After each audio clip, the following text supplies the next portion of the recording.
आज श्रद्धाला थोडीशी शॉपिंग करायची आहे शगुन चौकमध्ये. तिची बरीचशी शॉपिंग झालेली आहे. फक्त आता 20-30% बाकी आहे. त्यासाठी आम्ही निघालो होतो शगुन चौकमध्ये. शगुन चौकमध्ये आज जास्त गर्दी नव्हती.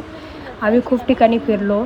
थोडी शॉपिंग केली सगळ्या ठिकाणून. त्यामुळे सगळा काही व्हिडिओ करू शकलो नाही. आज जास्त काही गर्दी नाही आहे इथं. आता शगुन चौकमध्ये जी शॉपिंग करायची होती श्रद्धाला ती सगळी संपलेली आहे. आता आम्ही हेअर कट करण्यासाठी चिंचवडला जे स्टार बाजार आहे त्याच्या खाली जे हबीज म्हणून आहे जावेद हबीबचं, तिथं जाणार आहे. त्या अगोदर भूक लागली होती म्हणून आम्ही बर्गर किंगमध्ये आलो होतो आणि इथं थोडंसं पोटपूजा केल्यानंतर आम्ही जाणार आहे श्रद्धाची हेअर कट करायला. श्रद्धालाही बाहेरचं खायला खूप आवडतं, पण आम्ही या अगोदर पण बर्गर खायला आलो होतो तर तिला एकाच ठिकाणी परत जायला आवडत नाही. नंतर काहीतरी नवीन पाहिजे.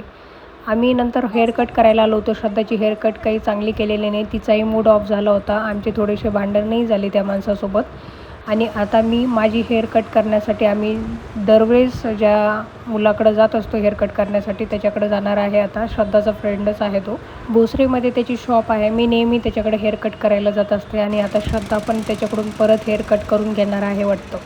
त्याला पहिले फोन केला होता, तू फ्री आहे का? मग त्यानं सांगितलं हो फ्री आहे. मग त्यानंतर आम्ही आता पोहोचलेलो आहे त्याच्या सलूनमध्ये. माझी हेअर कट चालू केलेली आहे.